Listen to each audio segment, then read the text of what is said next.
वैष्णवेभ्यो नमो नमः। जय श्री कृष्ण चैतन्य प्रभु नित्यानंद, श्री अद्वैत गदाधर शिवासादि गौर भक्तवृंद। हरे कृष्णा कृष्णा कृष्णा हरे हरे, हरे Ram Ram Ram Hare Hare.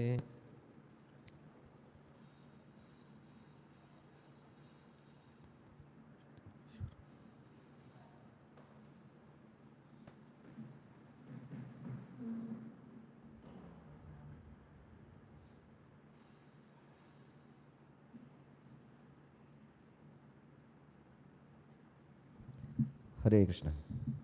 So, we are on 4th canto, chapter 22nd, text 33 onwards.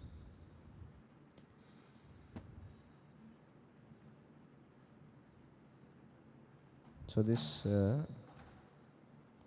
33rd text is talking about how living entities degraded to the lower species. Om Namo Bhagavate Vasudevaya. Om Namo Bhagavate Vasudevaya. Om Namo Bhagavate Vasudevaya. Arthendriyarthabhijñā dhyanam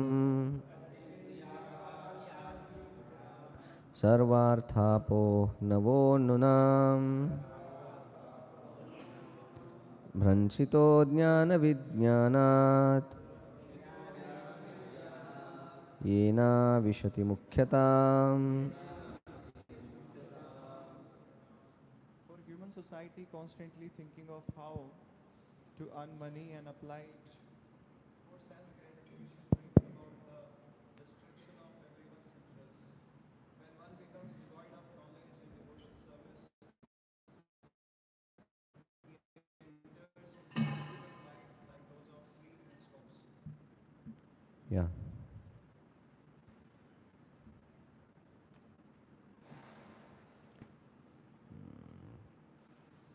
So we see here that how the constant thinking of money and its use of sense gratification as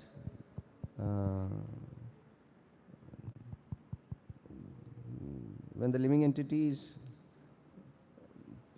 drowned in sense gratification, thinking that the goal of sense gratification,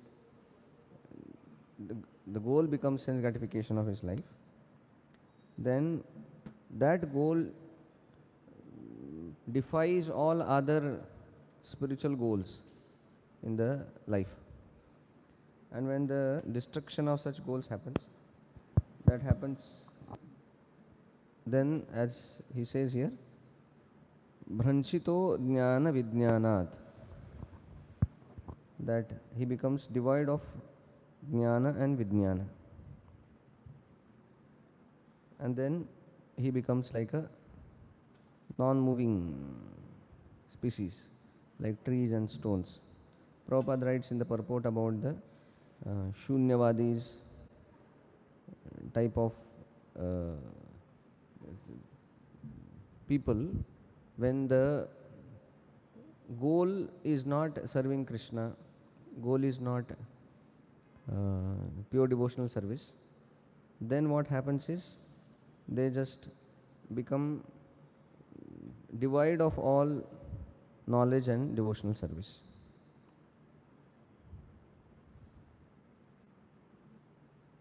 So Prabhupada writes in the end, one who is constantly thinking of activities to earn money and gratify the senses is following a path which is suicidal. And factually all human society is following this path, some way or other. People are determined to earn money or get money by begging, borrowing, stealing, and applying that for sense gratification. Such a civilization is the greatest obstacle in the path of self-realization. So we see that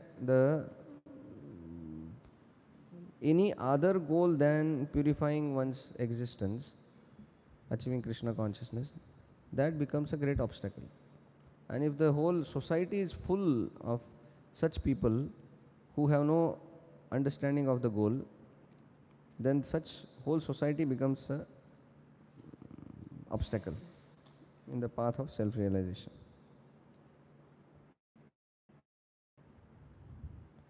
But then we see that whatever external obstacles are there, they don't anyway become obstacle in personal devotional service. Because we have seen that even Bibhishan could practice Krishna consciousness even in the midst of so many asuras in Lanka. Prahlad Maharaj could practice Krishna consciousness under the Hiranyakashipu and all other his demoniac friends. So we see that there is no way we can uh, blame the external situation. This external situation becomes a obstacle, but it cannot stop devotional service.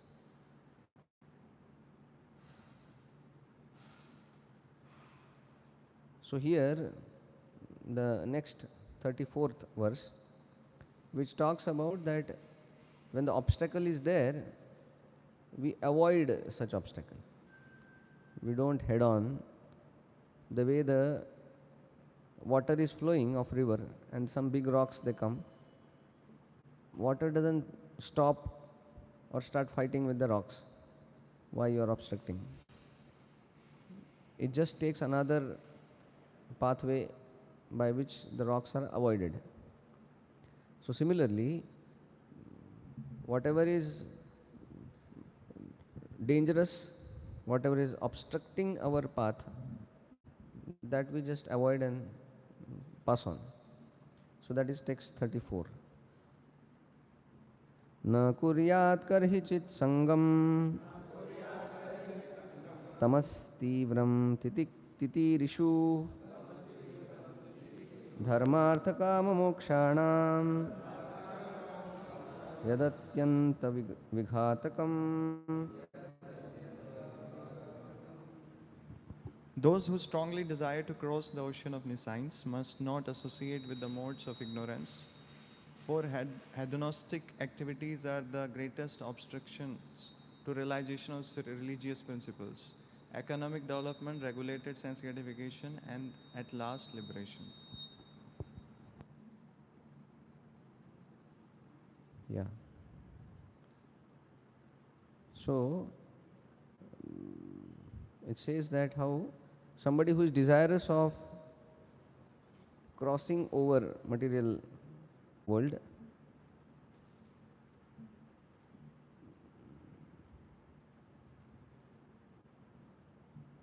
the obstruction to religious principles, economic development, regulated sense gratification, at last liberation, that is artha, dharma, artha, kama, moksha. So anything which is ours to this. So Prabhupada writes here that in the middle, at the present moment, human civilization does not care for religious principles. It is, however, greatly interested in economic development without religious principles. For instance, in a slaughterhouse, the butcher certainly get money easily, but such business is not based on religious principles. Similarly, there are many nightclubs for sense gratification and brothels for sex. Sex, of course, is allowed in married life, but prostitution is prohibited because all our activities are ultimately aimed at liberation, at freedom from the clutches of material existence. And then he gives, there is a no to these four things, but then similarly, although the government may license liquor shops, this does not mean that liquor shops should be opened unrestrictedly and illicit liquor smuggled. Licensing is meant for restricting. No one has to take license for sugar, wheat, or milk because there is no need to restrict these things. In other words, it is advised that one not act in way that will obstruct the regular process of advancement in spiritual life and liberation. So Prabhupada is talking about licensing is meant for restricting, like that. And then you can see also that how these four activities are restricted, given license in practically every religion, like that. Even in Muslim religion, they have Sufis who don't eat meat. And even in Islam, the meat is, unless it is halal, they cannot eat it. Or there are so many rules and regulations for non-veg. It is not that you just cut somebody and eat it. When it is natural, there are no rules and regulations. You don't have that kind of rules and regulations for eating mango or like that. You just pluck it, and then because there is no restriction, or there is, because it is good for the everybody. So when it is not good, then there are so many rules and regulations, restrictions.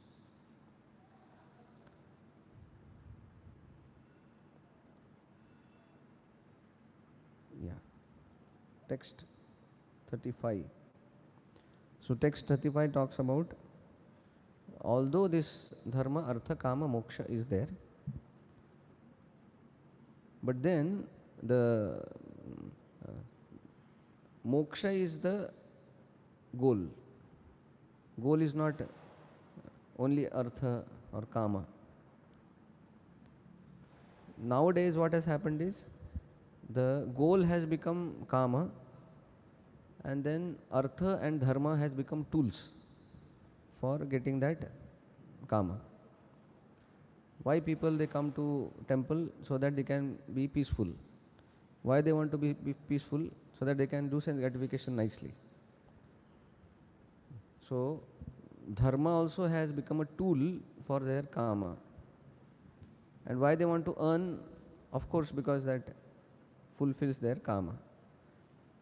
So now the goal has gone down from moksha to kama, like that. So that degradation doesn't make a good civilization. So that's how text 35 asserts that the goal is moksha. Tatrapi moksha evartha atyantikatayeshyate त्रैवर्ग्योऽर्थो यतो नित्यं कृतान्त भय संयुतः. Out of the four principles, namely religion, economic development, sense and liberation, liberation has to be taken very seriously. The other three are subject to destruction by the stringent laws of nature, death. Yeah. So he is telling that first three, namely religion, economic development, and sense gratification and liberation. Liberation has to be taken seriously, because other things, they are destroyed by the death. So whatever we accumulate by performances of karma kanda, whatever we accumulate by spending money, or whatever sense gratification we achieve, all that thing are subjected to death. So only the moksha, which is permanent in that sense, should be the goal.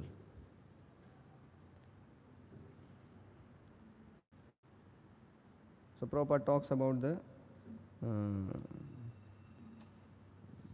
going beyond three varga and achieving the liberation.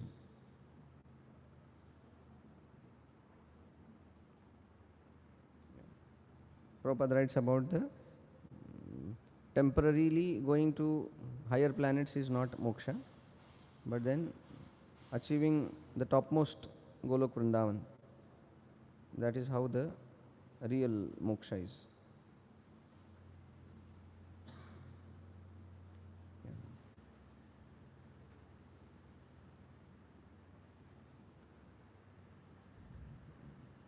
Text 36. So this talks about how the Lord destroys other lower goals, and that's how we should have the higher goals. Parevare cha ye bhava guna vyatikaradanu न तेषां विद्यते क्षेमम् ईशविध्वंसिताशिषाम्. We accept as blessing different states of higher life, distinguishing them from lower state of life.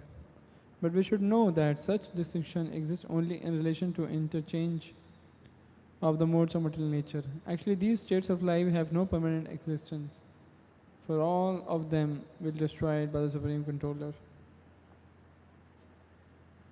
Okay.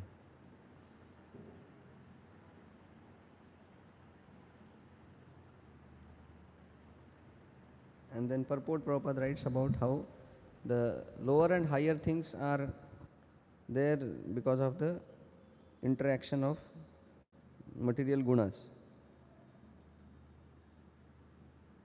High standard, low standard, education, beauty, all that things, they are just because of the three gunas. And Prabhupada gives big purport about how the regulated human civilization promotes dharma, artha, kama, moksha, and then he talks about how this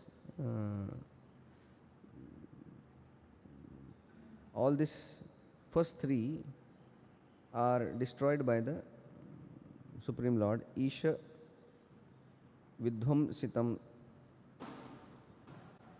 that the Lord's so-called blessings of economic development and sense gratification will be conclusively dissolved by destruction. And then Prabhupada talks about how the Kalki will appear.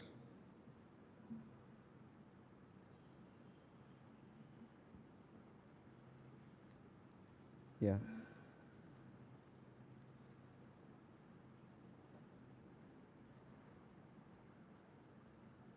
So the second last paragraph we are reading. However, somebody can read that?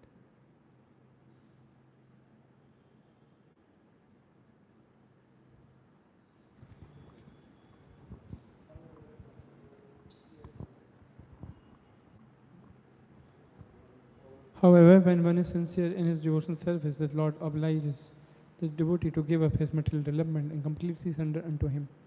Because the Lord does not give blessings of material opulence to his devotee, people are afraid of worshipping Lord Vishnu because they see that Vaishnavas, who are worshippers of Lord Vishnu, are poor in superficial material opulences. Such materialistic person, however, get immense opportunity for economic development by worshipping Lord Shiva, for Lord Shiva is the husband of goddess of Durga, the proprietor of this universe. By the grace of Lord Shiva, a devotee gets opportunity to be blessed by goddess Durga. Ravana, for example, was a great worshipper and devotee of Lord Shiva. In return, he got all the blessings of goddess Durga, so much so that his whole kingdom was constructed of golden buildings. In Brazil, in this present age, huge quantities of gold have been found. And from historical reference in Puranas, we can guess safely that this was Ravana's kingdom. This kingdom was, however, destroyed by Lord Ramachandra. By studying Go ahead. such incidents, we can understand the full meaning of Isha Vidvam Shita Shisham. The Lord does not destroy material blessings upon the devotees, for they may be entrapped again in the material world by continuous birth, death, old age, and disease. Due to materialistic opulences, persons like Ravana become puffed up for sense gratification. Ravana even dared kidnap Sita, who was both the wife of Lord Ramachandra and goddess of fortune, thinking that he would be able to enjoy the pleasure potency of the Lord. But actually, by such action, Ravana became Vidwam Sutta. or ruined. At the present moment, human civilization is too much attached to economic development and sense gratification. It's therefore nearing the path of ruination. So that's how very boldly Prabhupada used to say that the destruction of current civilization is inevitable. So the principle is lost. When the principle is lost, then we can see that destruction is there. Because when Ravana was there, Ravana was very powerful. No demigod could stand in front of him. He was so powerful that he used to order demigods for getting things done. That much they were afraid of Ravana, and they couldn't do anything. So Ravana was very beautiful, very powerful, had a good influence, had all mystic powers. He was very learned. So in all respect he was champion only.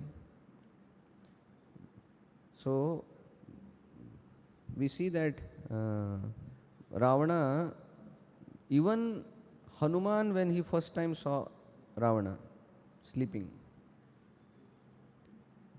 so he saw the kind of shine of Ravana and then majesty of Ravana when he was sleeping. He was quite impressed.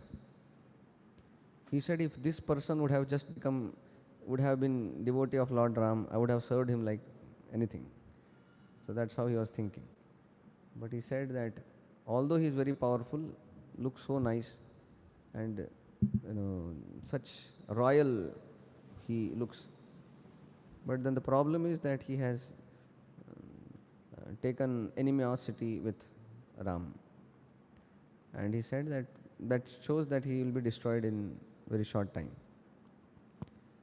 So any civilization, whatever great it may be, whatever golden it may look like.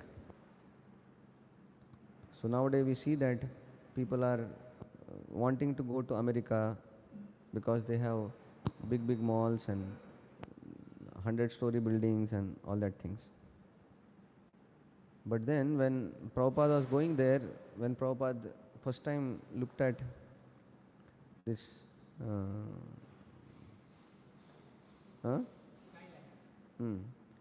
so then his vision was not like that. He said these people are like lost. He was not kind of elated that I have come to the land of America where people want to go. He was feeling very sad for people there. So we see that that's how the devotees think. That when in Ramayana it is said that when Hanuman first time landed in Lanka, it was evening time. And when he was trying to go around, slowly the whole Lanka was getting lit up. And at night it became like so beautiful. There were 3 tower-like mountains, and all this Lanka was constructed on mountain. All the lakes, all the roads, all the big palaces. So it was very nice. So there was great appreciation. So he felt that it's really nice.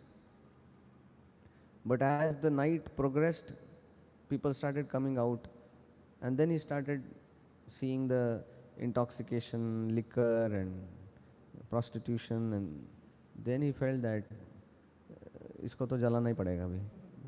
अच्छा है, but it has to be burnt. So similarly,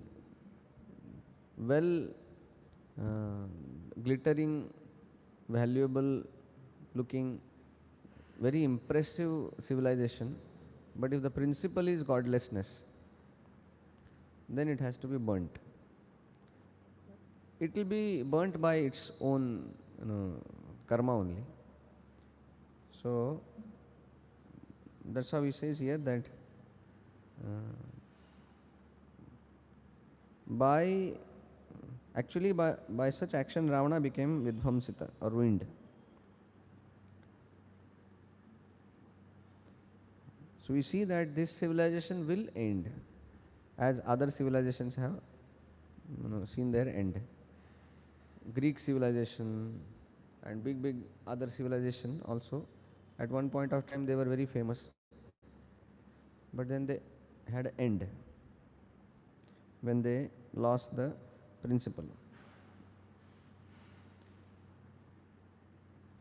So now the 37, 38, these two shlokas talk about bhakti mishra jnana.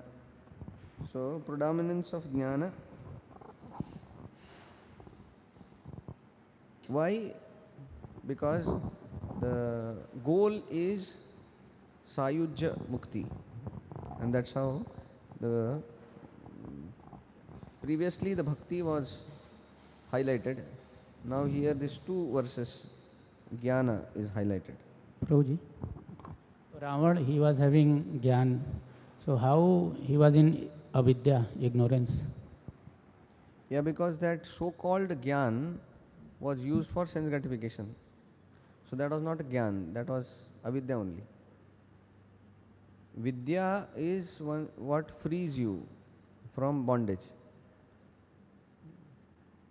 So that so-called vidya he had acted like avidya only, because that made him puffed up, that made him think he can fight with God. So that was not vidya, that was avidya.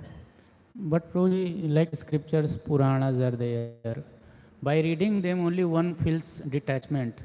So how come just by reading them and understanding them, one can get attached and not get free from his own bad things? Yeah, that is not very difficult. Those who are like, for example, Bhagavatam is supposed to bring pure devotional sentiments. But some read Bhagavatam so that they can earn money. So more they read Bhagavatam, they feel that I can make more money. So the platform itself is wrong. Then with that platform, how they will get the result of something else? They are also reading the same Bhagavatam. So Ravana was also reading the same Shastra, same Vedas he had. Even Hiranyakashipu was well read in scriptures, because he was the son of Kashyapa Muni. So he must have surely taught them very nicely. So they knew, but then they want to use everything in their sense gratification. So it's like that. And if God comes in between their sense gratification, he becomes their enemy. So it's like that.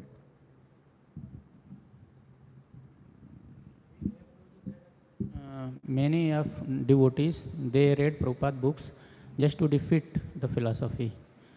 But while reading, their heart changed. So platform was different, but the effect was different. Yeah. So because their contamination was little lesser, so then easily they were that contamination was wiped off, and then result was there. So we have both type of people who came with wrong motive and then got corrected and then advanced in right direction. And we find that some came with wrong intention and they never been like got that realization. They became more and more away from God. Thin line is when we come to Krishna consciousness, if we have come with wrong motivation, we should understand that I came with wrong motivation, I need to change. If you just think that I'm okay, I'm correct, then how you will change? Changing can happen only when we accept that I need a change. So if you feel that you don't need change, then how you will change? You will remain as it is only. Hmm? It is coming in a loop. Then how this feeling will come? Because by reading, no feeling is coming. Yeah. So if we are associating with those who are very determined to change, then some desire to change will come. Like that. Yes, Ru. Prabhuji, can we say that scriptures also to be read under direction of bona Of fide course, of spiritual course. master? Then it can give us right intent also, and in case of, I think Ravana, it was missing, or other people, they don't have association of bona fide. Yeah. But the point is this only, that I have seen that some devotees read same Prabhupada books, but when it comes to quote, they will quote what it suits to them only. You have seen that? So when people are, so that's how best is we quote other great souls, how they quote Prabhupada, not what we like, which quote we like. So when Prabhupada says that forget everything, just chant. Somebody may like that, and then he keeps quoting that whenever service comes. Prabhupada said, uh, you know, so it doesn't work. So we can see that unless we are sincere and in the association of sincere devotees, with quoting Prabhupada's purports, you can go away from pure devotional service, because you are putting your mind there now. So that's how, unless we are guided by spiritual master and Guru Sadhu Shastra, one is always like that. One devotee was telling in his class that I can quote from Prabhupada's purports. Yesterday also was there. How we can eat meat? If you want to quote like that, there are enough quotes. So by quoting Prabhupada, you can do anything. If you want to do that. So one devotee was telling that how, see, Prabhupada, he left Gaudiya Mutt and then created his own. So I also want to follow Prabhupada.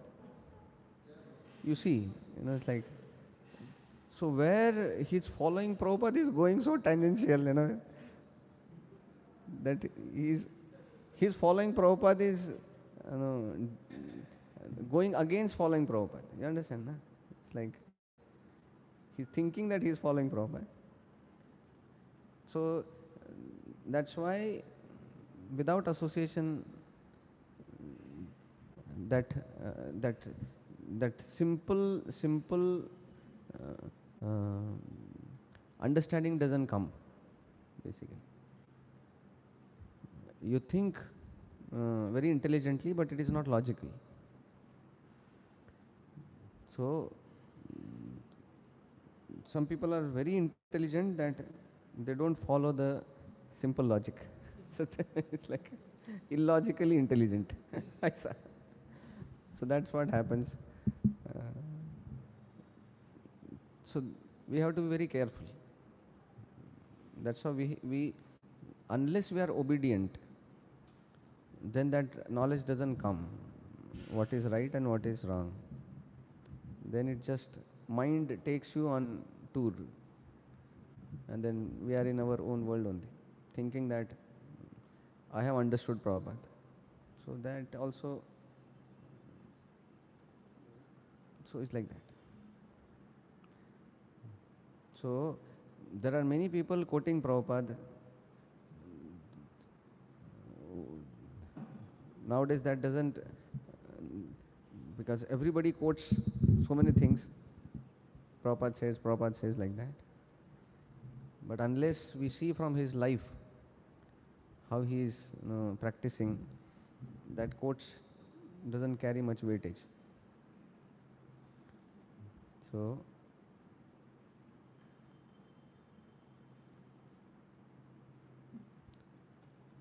all Prabhupada's quotes are powerful, but then you use that for one's own sense gratificatory program, then how things will work?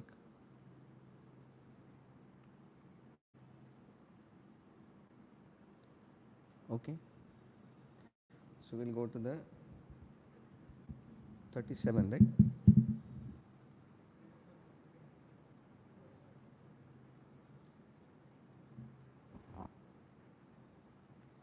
So this 37th shloka talks about understanding the super soul.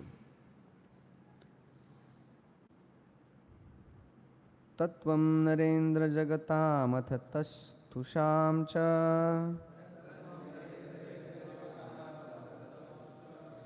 देहेन्द्रियासुधिषणात्मभिरावृतात्माम्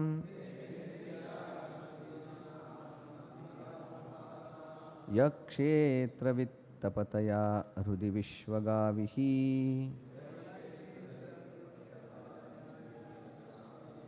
प्रत्यक्षकास्ति भगवान् स्तमवेहि सोऽस्मि.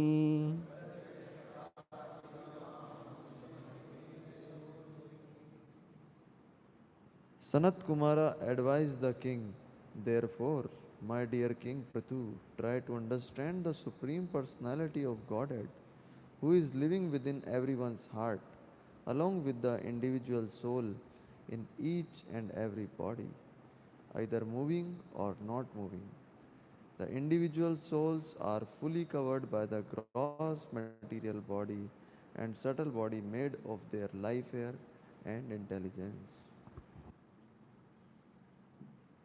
Yeah. So he says, Sosmi. Sosmi means Saha Asmi. Right? I am that. So the impersonalists, they have understanding that I am that Supreme Lord. Devotees understand that I am of the same quality as Supreme Lord. So that is the difference between same. Same doesn't mean I am Supreme Soul. Same means I am of the same nature of Supreme Soul.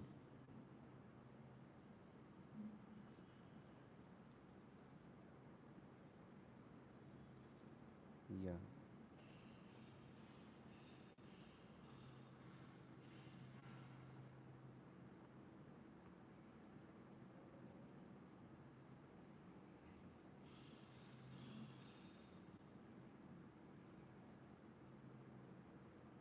Okay. If you can go to the second paragraph in between, one who is spiritually advanced. Somebody can read?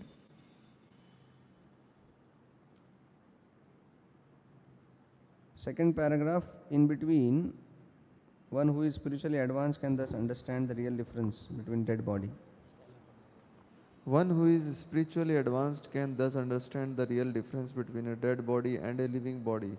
In conclusion, one should not waste his time by so called economic development and sense gratification, but should cultivate spiritual knowledge to understand the super soul and the individual soul and their relationship.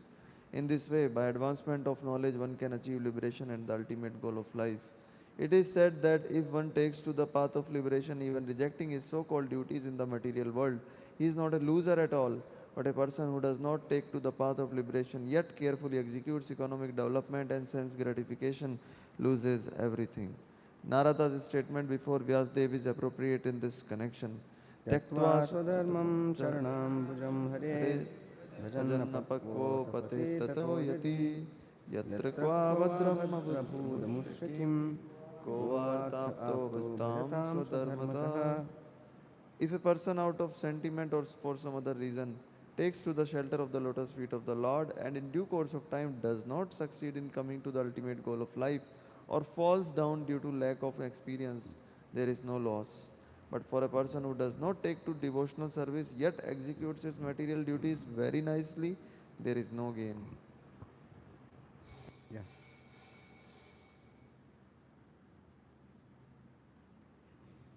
Okay, text 38. यस्मिन्निदं सदसदात्मतया विभाति यस्मिन्निदं सदसद् आत्मतया विभाति माया विवेकविधुतिस्त्रजिवहि बुद्धिः माया विवेक विधूति सृजिवहि बुद्धिः तं नित्यमुक्तपरिशुद्धविशुद्धतत्त्वं तं नित्यमुक्तपरिशुद्धविशुद्धतत्त्वं प्रत्यूढकर्मकलिलप्रकृतिं प्रपद्ये. प्रत्युत्कर्मकलिलप्रकृतिं प्रपद्ये. The Supreme Personality of Godhead manifests Himself as one with cause and effect within the body.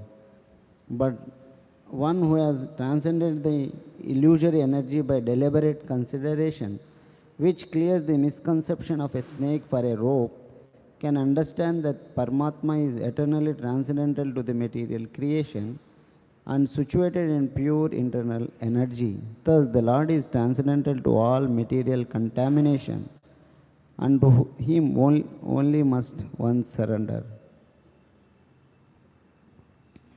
Yeah.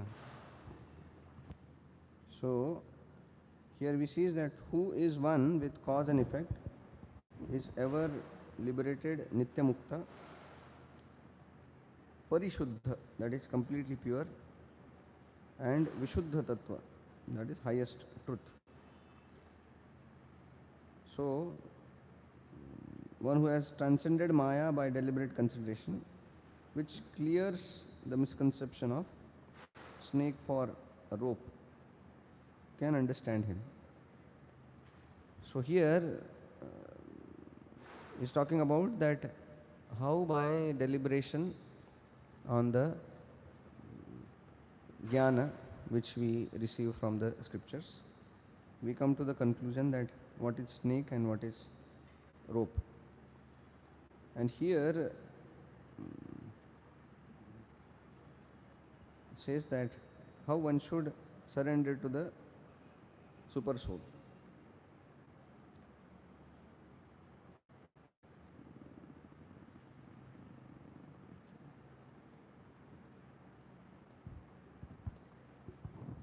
Hare Krishna, Prabhu. In the purport, Prabhupada talks about Vivartavad and things like that. Will not get into it now. Yeah. Guruji, I have noticed this thing that in verses there is frequent mention of Paramatma. So, what is the reason for that? Again and again they are talking about Paramatma, focus on Paramatma. Yeah. Is any specific reason or just? Specific reason is understanding Paramatma is easier than Bhagavan. Or because of Kumara's own inclination towards? No, no. Now they are purified, pure devotees. So, even Krishna, Bhagavan himself, talks about Paramatma and things like that. Because it is like easier. Brahman is more easier to approach. Easier to approach means it doesn't require any qualification. Much. Qualification is surrender. Even less surrender people can understand Brahman. So, because you have to just understand that Brahman is everywhere, energy, nobody can say no to it. Even atheist understands. You say Paramatma is okay, this Brahma is okay, no problem. So, the Lord's understanding in power, energy, that is very easy. But when you put it into personality, having two hands, and then he dances with girls at night and things like that, that becomes more difficult to understand. Paramatma, such confusions are not there. It's like he's like standing there, so no doubts, no character problems, nothing is there. So it takes more faith, more qualification as we progress. Like that's how the first cantos, this Virat Rupa is described. Sahastra Shirsha. So that is easier, basically.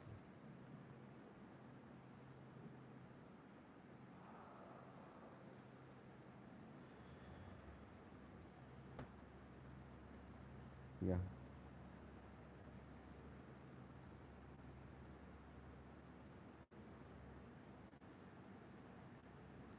So now understanding that the four Kumaras understand that this talk of Paramatma and then Sayujya Mukti and things like that may not be very pleasing to Prithu Maharaj. Prithu Maharaj is pure devotee. So now they change the gear to pure devotional service from 39th shloka.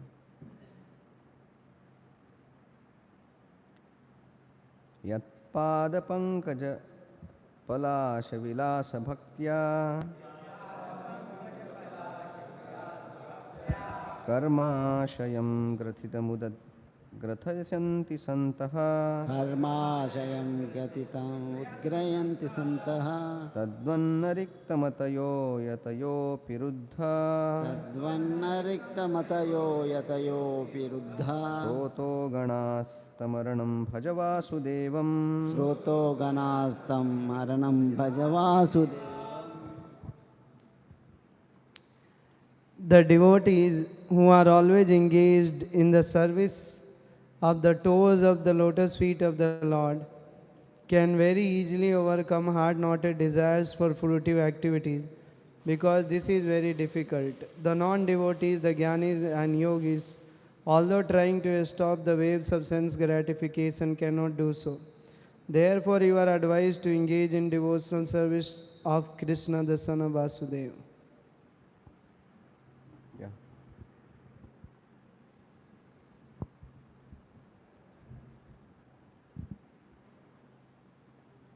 It says that bhakti to Vasudev makes the difference of, it says, karmashayam grathitam udgrahati santaha. The devotees very easily uproot the hard-knotted desires for fruitive activities. And then he says, this is not possible for other people. Karmis, jnanis and things like that. Tavan na riktamatayo yatayo piruddha. But non-devotees, jnanis and yogis, even if they strongly try, they cannot stop this. What they cannot stop? They cannot stop the waves of sense gratification. They will just come and then smash. So that can be stopped just by taking shelter of the Lord Vasudeva.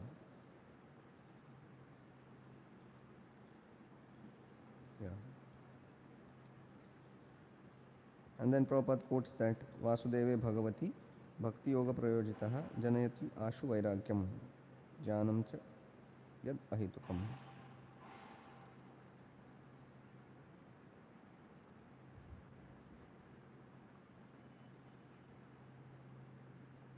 Okay. So here the one very nice example is given, that how the waves of a river are compared to the rushing, forceful material desires. And then they are like very difficult. We have seen that although Ganga looks very simple, but then if you try to cross it, it's not possible unless one is very expert swimmer. One surely will drown only. So material desires are also like that. They are very powerful and they drown the person. But then when such powerful rivers which can drown many people because they have such capacity, when they are about to enter into ocean, ocean is far more powerful than rivers. And when ocean waves are rising, bharti hota hai, high tide is there, so then the water of ocean pushes into river. So, and that's how the river, they are almost like stopped only. That flow is stopped like that. So the flow of river and the flow of material desires can be stopped only when the powerful waves of Krishna consciousness come in front. So that's how the analogy is given, that incessant flow of material desires cannot be stopped unless we have powerful enough Krishna conscious desires. So when we have powerful Krishna conscious desires, that pushes back the flow of material desires. Right?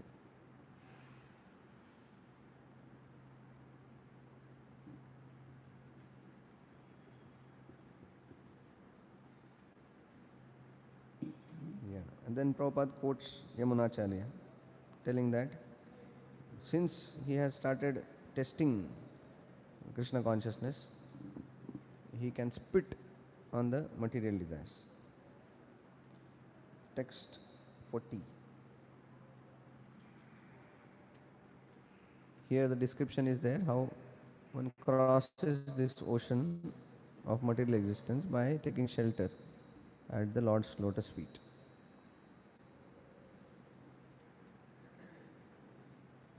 Kruchro mahaniha bhavarnavamaplavesham Shadvarga nakrama sukhena titirshanti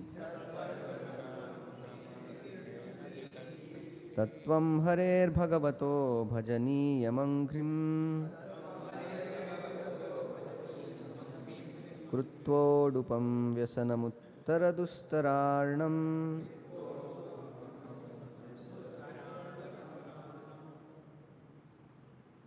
The ocean of nations is very difficult to cross because it is infested with many dangerous sharks.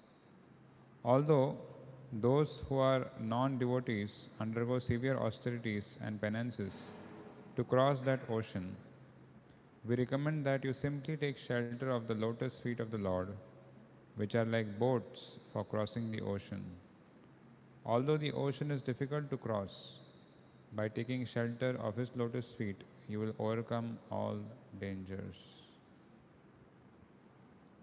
Yeah.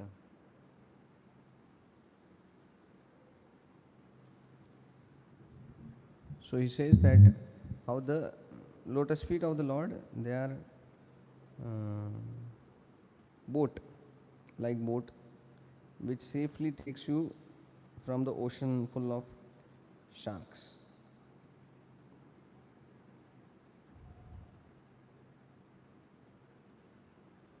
Yeah.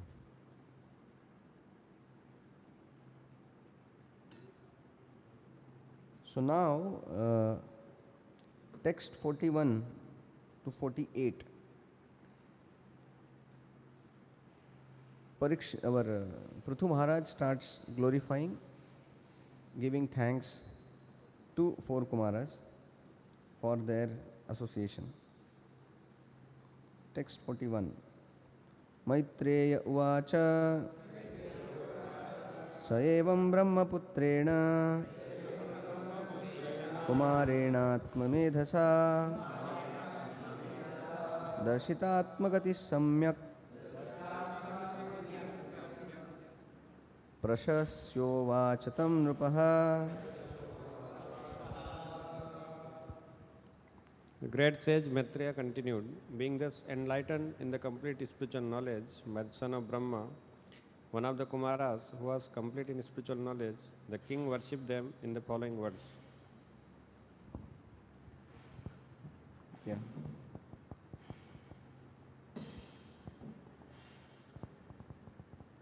Text 42. Rajovacha कृतो मे अनुग्रहः पूर्वं हरिणातानुकम्पिना तमापादयितुं ब्रह्मन् भगवन् यूयमागताः.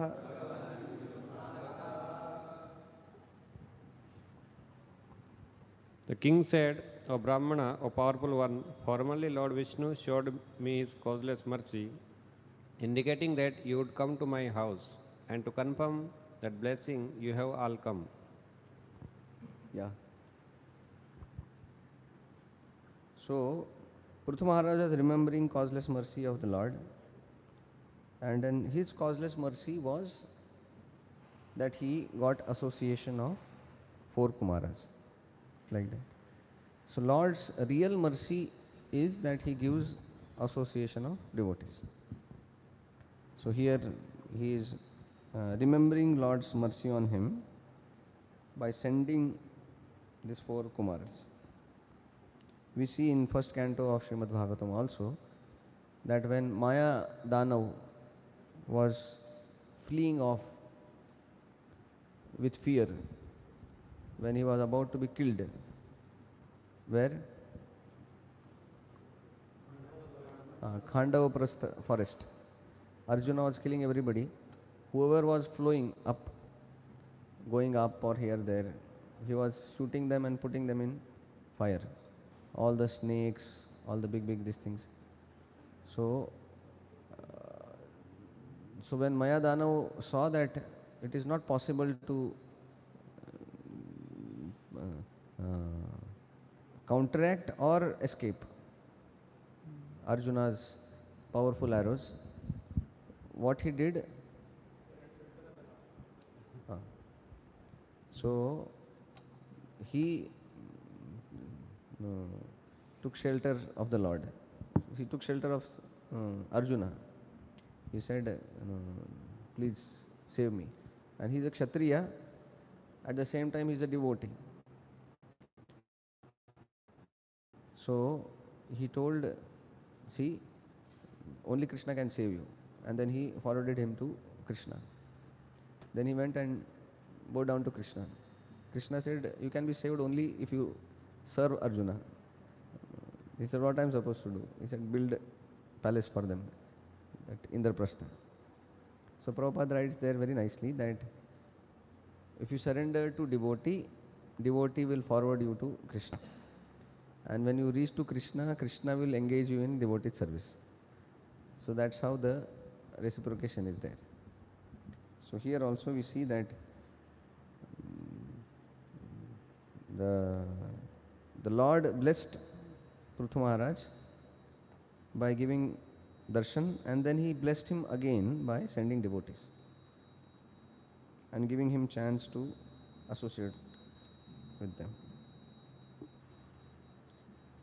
So that's how he is remembering anugraha purvam harinartha arth anukampina, like that. Text 43. निष्पादितस्य कार्त्स्येन भगवद्भिर्घृणालुभिः साधुश्चिष्टं हि मे सर्वम् आत्मना सह किं ददे. My dear Brahman, you have carried out the order thoroughly because you are also as compassionate as the Lord. It is my duty, therefore, to offer you something. But all I possess are but remnants of food taken by great saintly persons. What shall I give? Yeah. So, here he was thinking that I want to give you some dakshina, but then nothing is actually mine. So, what can I give you? That's how he is. So, generally, those people who are very attached, they also say, what can I give you? Because हमको ही बहुत कम पड़ रहा है आपको आपको क्या दे. So here he is telling that I don't have only anything because everything is property of Brahmanas and the sages. So already I am whatever I am having, that is Uchchista of theirs. So what can I give you? So that shows his dependency on Brahmanas and saintly people.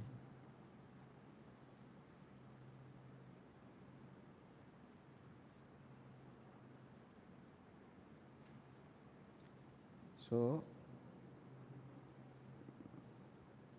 here Prabhupada writes that father may give his remnants to son, but then the son cannot give his remnants to father. So similarly, Prithu Maharaj here is feeling that how can I offer this thing to you now? So that's how he is asking that question. Kim dade? What can I give?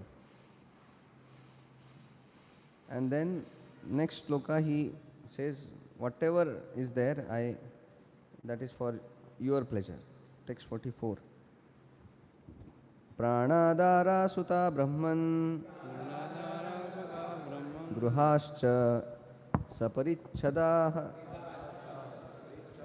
rajyam balam mahi kosha Rajam balam mahi kosha iti sarvam niveditam. iti sarvam niveditam. The king continued, therefore, my dear Brahmanas, my life, wife, children, home, fortune and household paraphernalia, my kingdom, strength, land and especially my treasury are all offered unto you.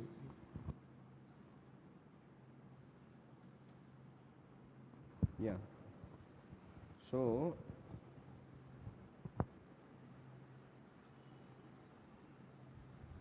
Prabhupada talks here that how the everything he was offering,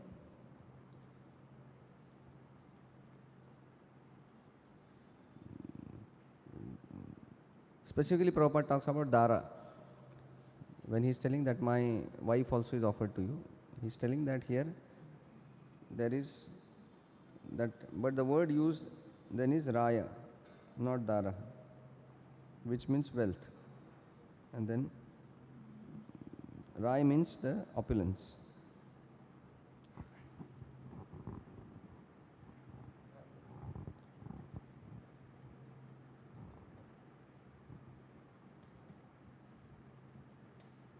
So he offered all his opulence, treasury, everything.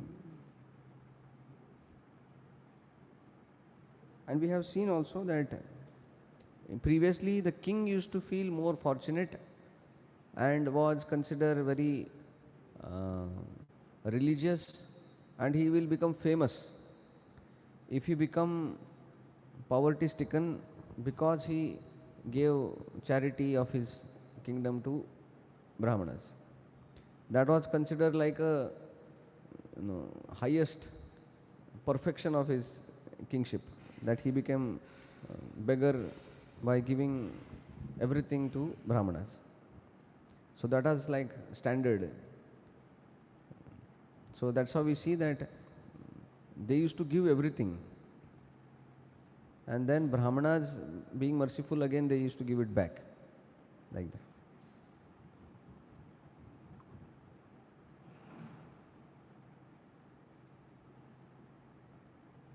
And then 45th sloka he talks about. Now he talks about who can be a leader.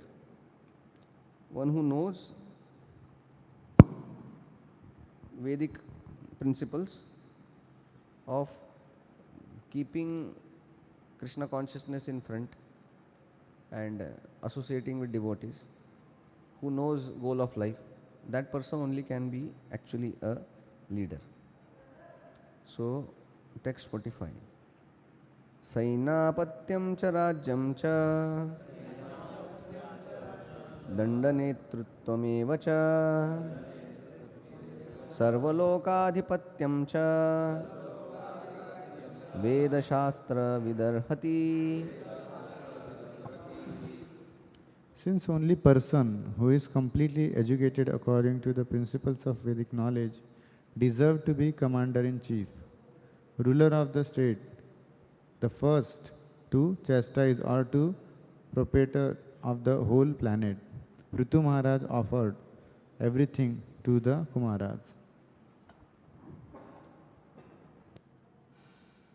Yeah, so basically he is telling that I offer everything, and then he says that not only me, any king is supposed to behave like this, that he is supposed to offer everything to. If he is not offering everything to Brahmanas, then he is not considered a perfect king. So this type of governance is sanctioned in the Vedas, that the king feels himself subsisting on the remnants of Brahmanas and the great saintly people.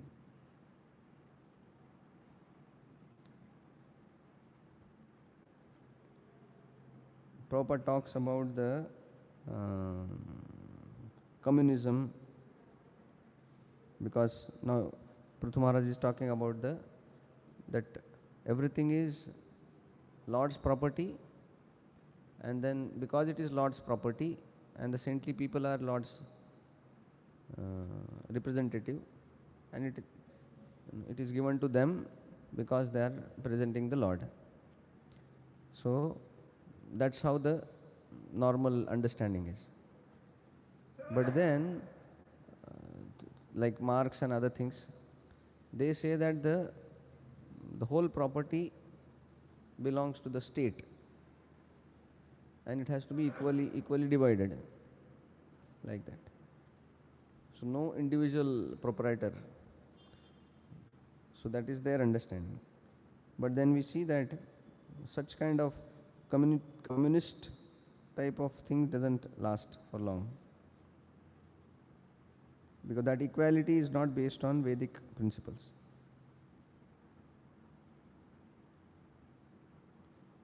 Okay.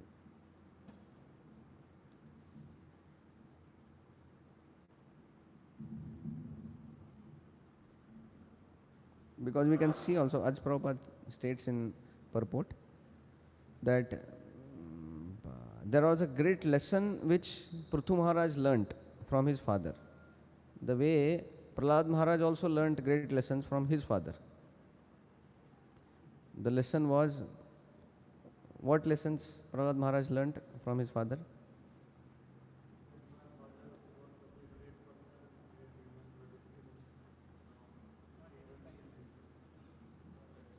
Yes. Yeah, so he learnt one lesson, that he was great, powerful, and he had many things at his beck and call, but he was not satisfied. What other lesson he learnt?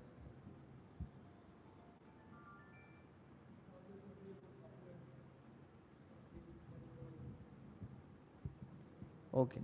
So all material opulence, power, position, post, in 1 second it can be finished. What else?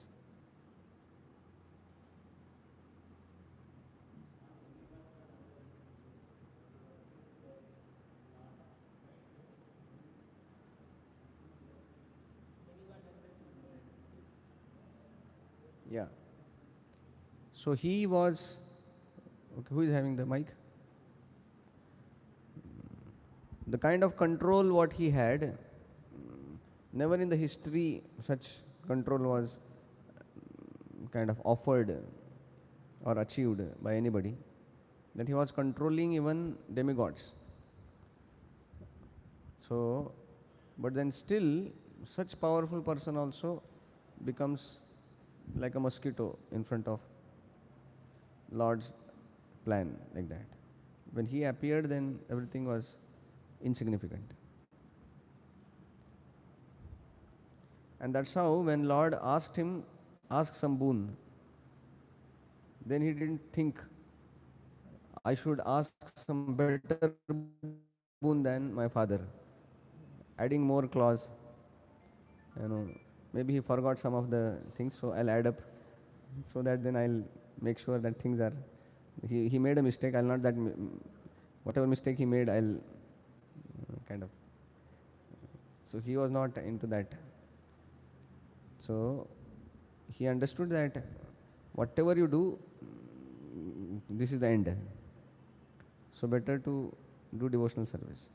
So similarly, Prithu Maharaj also learnt many lessons from his own father, who was killed by Brahmanas because of his wrong attitude. What he learnt? What lesson Prithu Maharaj learned from his father? Who was his father? Vena. So what he learnt?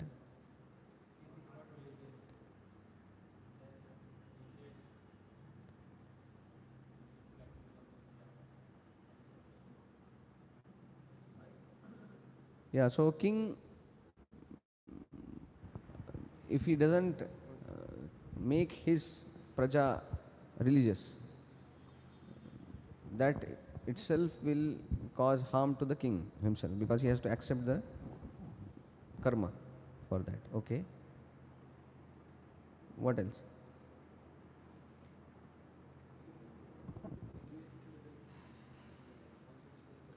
Okay, so he is responsible, king, for his praja, that they become devotees. What else? Yeah. So king is not independent of Lord and Lord's representative. He is working under their jurisdiction.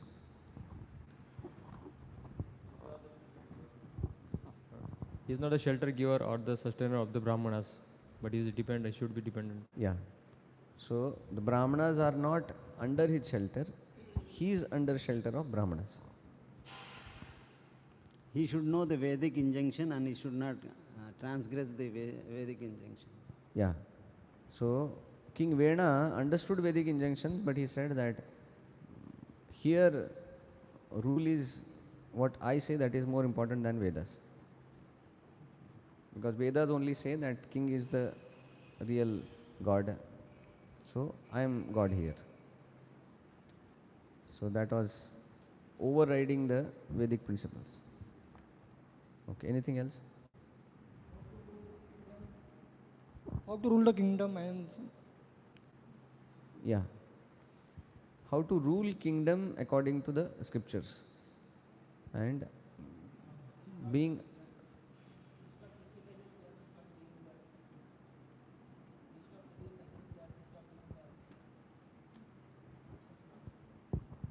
okay. So because he saw the King Vena's kingdom was very not based on scriptures, and because of that the whole nature also had stopped cooperating. So there was no grain, the earth was not giving anything, although earth is having capacity to give 100 times more. That used to happen at the time of so many kings like Yudhishthir Maharaj, like that. You put one seed and then there will be 100 trees. So earth will give more than what is supposed to be when she is very pleased, like that. But then here it was happening that putting so much off, but then there was no return. And that's what in Kali Yuga happens. It's not that earth cannot give. Earth can give abundance. But then earth takes away all these gifts when she sees that these people are just burden, they are not devotees of Krishna, then she also restricts her blessings. So he had seen that at the time of his father, that was happening.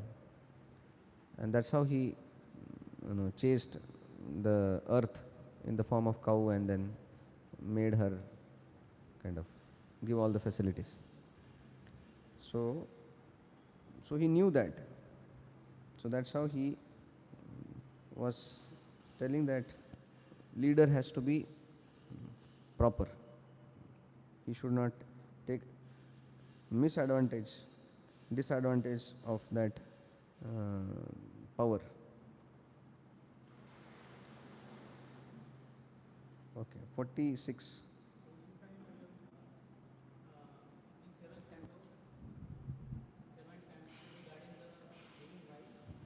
It is mentioned that even one's wife at home, with whom one is most intimately attached, should be offered for the reception of guests and people in general. This is in the verse, and in the translation it is written, the idea of giving even one's wife to the service of the public is that one's intimate relationship with his wife, or one's excessive attachment for his wife, by which one thinks his wife to be, must gradually be given up, like that. Yeah, so Given, so it is written, she should be given for service. okay. Thank you. Prabhupada said. No, that giving wife is not like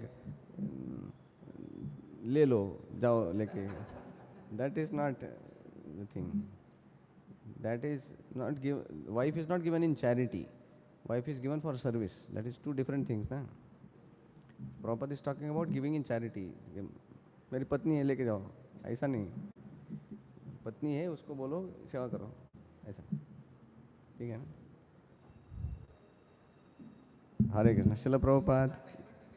वही ना, तो सेवा करेगी तो लगेगा उसको कि वो मेरी दासी नहीं है, इनकी दासी है वो, संतों की दासी है वो, ऐसा. हरे कृष्ण. श्रील प्रभुपाद की जय. श्रीमद् भागवतम की जय.